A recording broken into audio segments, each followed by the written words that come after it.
Welcome to the Anxiety-Free Selling Zone. I'm your host, Joyce Bone, and I'm super excited today because this is my very first podcast in this new Anxiety-Free Selling Zone. So, welcome. Congratulations on being a charter member. This is the first of what will be thousands, I'm sure. And the reason why I chose Anxiety-Free Selling is because sales is one of those totally transparent fields where everything is evident. There's no hiding, right? Not only in revenue, but also in your psyche.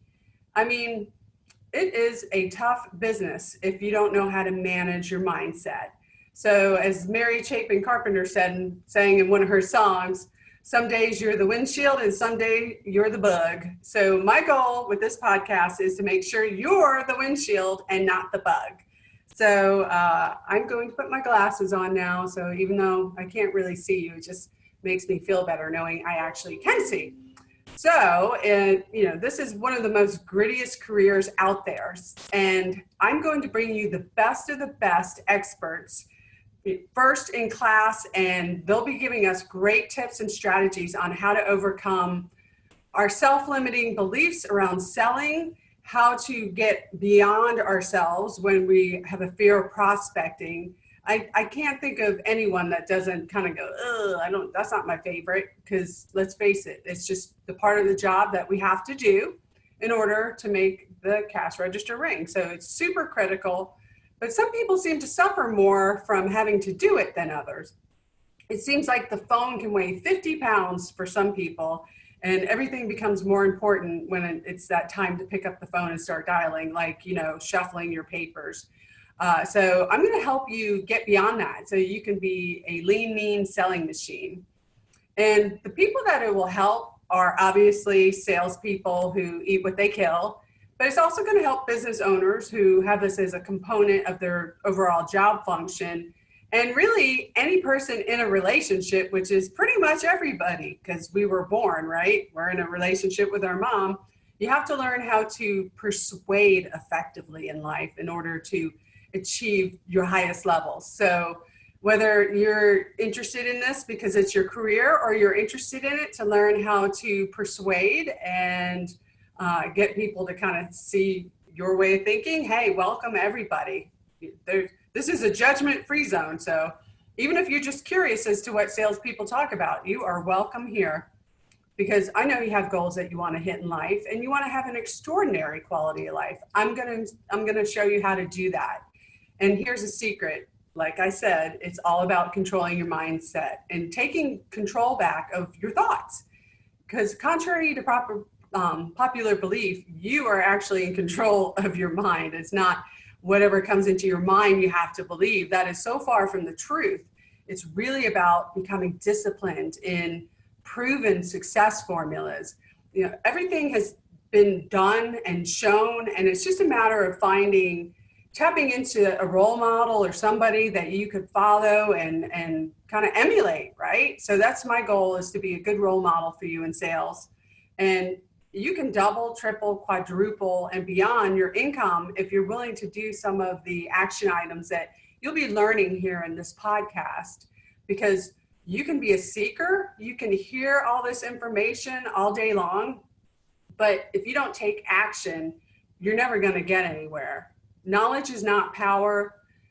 Knowledge that has action behind it is power. So not only am I going to teach you how to do it, I'm really going to implore you to take action with the tips that are taught at the end of each podcast.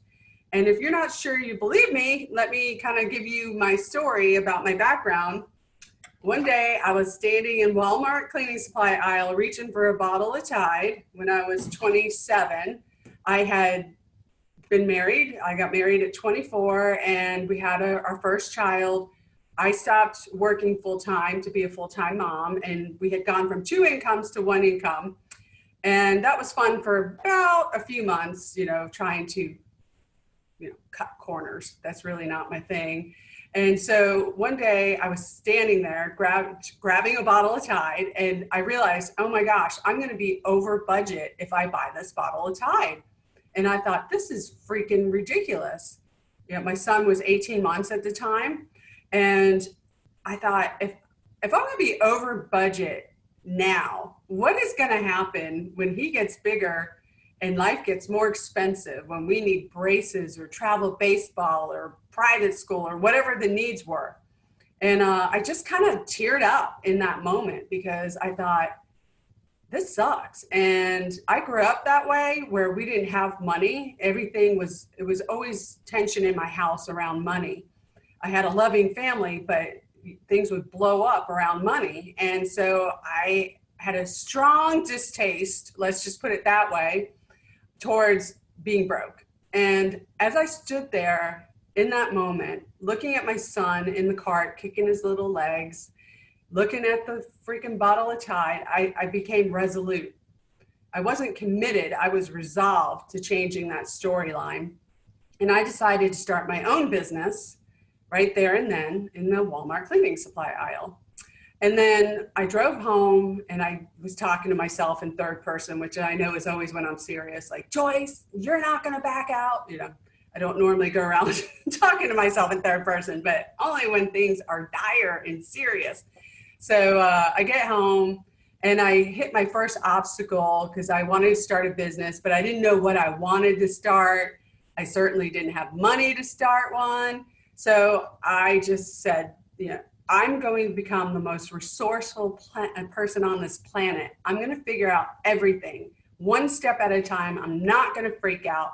So I sat down and I checked out Think and Grow Rich from the library by Napoleon Hill, and I read that, and I followed the advice. And that's one thing, success formulas exist, but you have to follow the recipe, right? You can't just wing it, because when you wing it, you miss a piece. So if you're baking a cake and you need flour and you need eggs and you need salt and you need butter, well, guess what? If you forget the butter, it's going to taste different. Same if you forget the eggs, it's just not going to come out right. So I would encourage you to be coachable, not think you already know all the answers. And I really think that my age, being so young, worked to my benefit because I didn't know it all, and I knew I didn't know it all.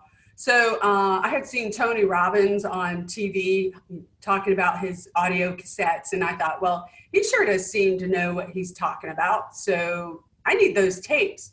But again, you know, 15 bottle of Tide was going to put me into debt. Where did I think I was going to come up with $250? So I looked at my budget. The old Joyce would have just shut it down and been like, oh, I can't afford that. But the new Joyce was like, I'm affording that. I just need to figure out how I'm going to do it. So I looked at my budget and we were tithing $250 a month. And I thought, wow, that's cool. I'll just use the tithing money. I'll buy the tapes. I'll listen to them once and I'll donate them to the Cherokee County Library, which is where I lived at the time. And that's exactly what I did. And, you know, for me, tithing or sharing, whatever you want to call it, life is a circle, right? If you're grasping so tightly onto everything, there's no room for grace to enter. So I feel like sharing your blessings with others is part of inviting grace into your life. And so, you know, I was very happy we were doing that because otherwise that money wouldn't have been there.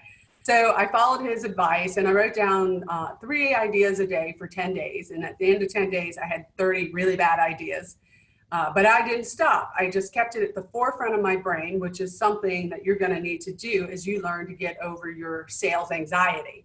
You're going to keep it at the front of your brain. Like, I'm going to be in control. I'm going to have the power, not my prospect. I'm going to override my fears. So we'll get into all that later. But because I had the idea at the front of my brain, I had lunch with my former boss, and it was at that lunch that I had my great idea. And we just started talking about it. I decided to copy a business model I had seen executed where bigger companies would come in and buy smaller companies.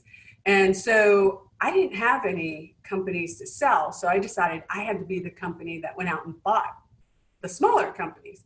Well, of course, you know, didn't have any money, but again, I decided I was going to be the most resourceful person I ever met. So we were talking and I started pitching him on it. I said, why don't you be my partner? It'll be awesome. We'll go ring the bell on Wall Street. We're going to build this, take it public. you'll be driving the ship with me. It'll be awesome. And so I just kind of spontaneously pitched him on it, but I did it in such a way that it appealed to him because he already had plenty of money and that's was not his motivator. So then I just instinctively said, it's an adventure. Let's go have fun. And that appealed to him because he'd been retired a few years and was kind of bored. So long story short, we ended up partnering. We ended up buying companies in the environmental field because that was my background. In college, I worked for a waste company. And so that was what I saw. I saw Waste Management and BFI and all those big names come in and buy companies and go public. So this time we did it in liquid garbage instead of solid garbage because that was a field that had not been consolidated. And Earth Care was born. That was my first company.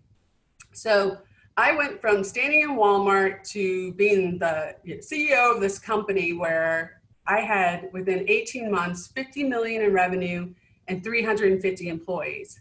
And at that point we went public on NASDAQ and our goal had been achieved.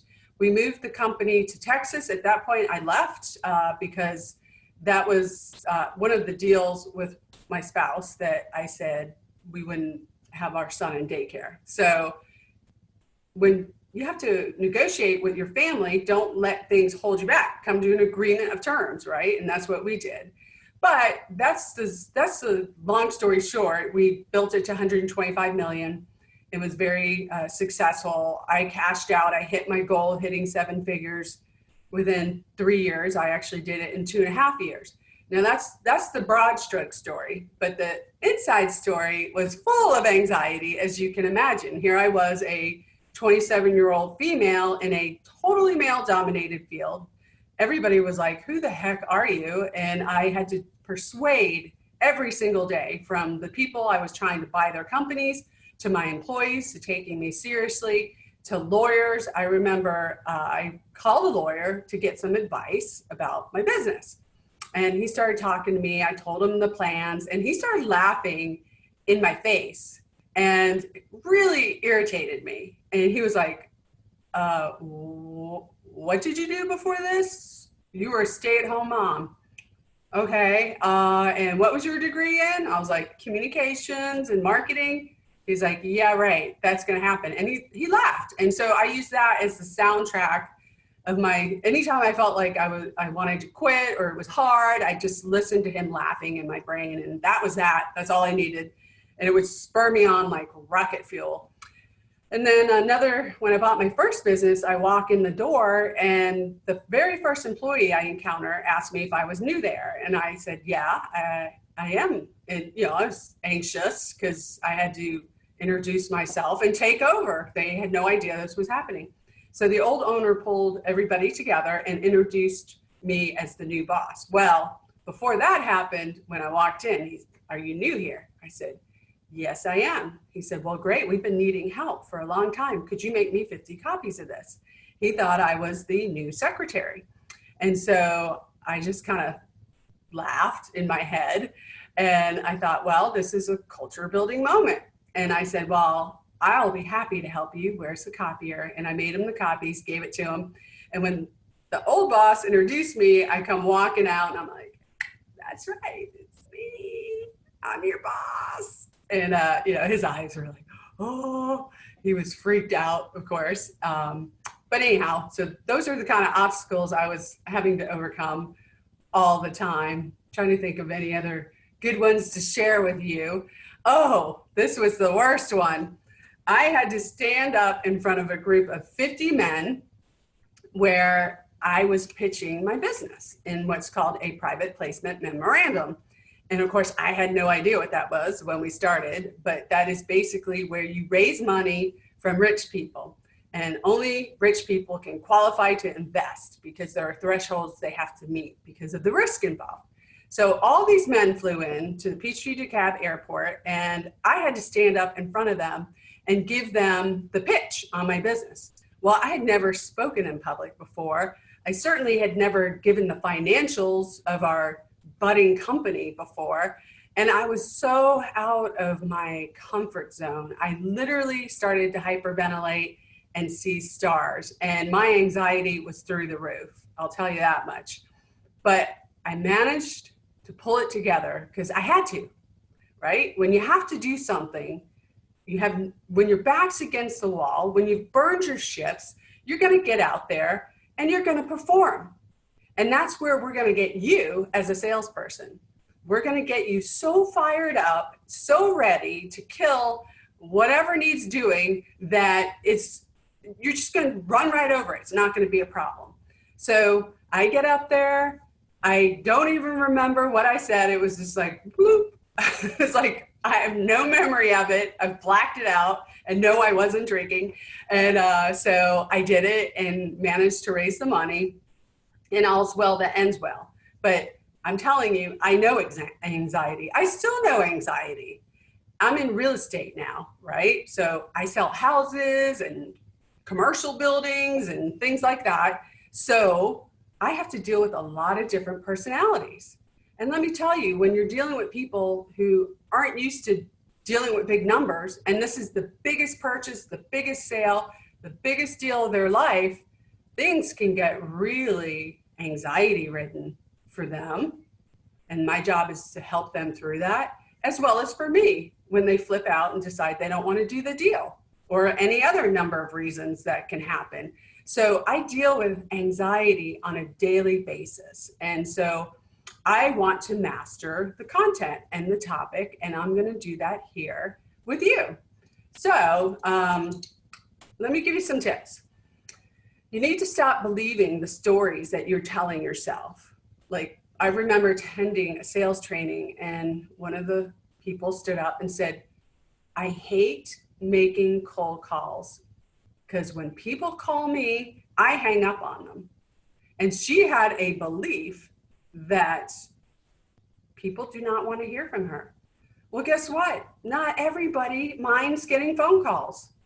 Sure, lots of people do, but not everybody. So don't let your self-limiting beliefs get in front of your profits. We have to get beyond that. And then stop using language that doesn't empower you and freaks you out. Cold calling. Ooh, that does not sound nice, does it? Well, how about treasure hunting? I am treasure hunting for my next commission check, and I can't wait to get it. So let's start twisting that language around so it's an empowering thing rather than a scary thing. And then time block your prospecting. It's so important. I used to get so frustrated because I felt like I was pulled here and there and here and there. And then I started time blocking, and in the mornings, I get up at 5 a.m. and I have my power morning of an hour and a half to 2 hours. And then I start work at like 8. And then I keep my proactive time, which is work that I need to get done, including prospecting, from 8 a.m. till noon. And then in the afternoon, that's my reactive time where I go on appointments or take calls or whatever is not the 20% that gets me the 80% of my results, that whole Pareto principle. So that is something we'll get into, and you should really start doing immediately. It'll lighten up your load. You'll feel better. You won't feel like you're being torn every different direction, and you'll get the important work done because you deserve massive sales and a fantastic life. And that's what I want to get for you. And if you stick with me, I'm going to help get you there. And this show is for you and about you. And so I would love for you to reach out, send me emails, let me know your questions, tell me your stories at joyce@joycebone.com, or you can find me on social media like Joyce Bone on Facebook and LinkedIn, and I'm Joyce_Bone at Instagram, Twitter, the name, it's pretty much the name. So I really want to develop a relationship with you. I hope I'm not being too forward. And that pretty much wraps up the very first anxiety-free selling podcast. And I'm so thrilled that you decided to spend some time with me. I know it's life's most valuable resource, and I don't take it for granted. So thank you. And until next time, keep your mindset straight.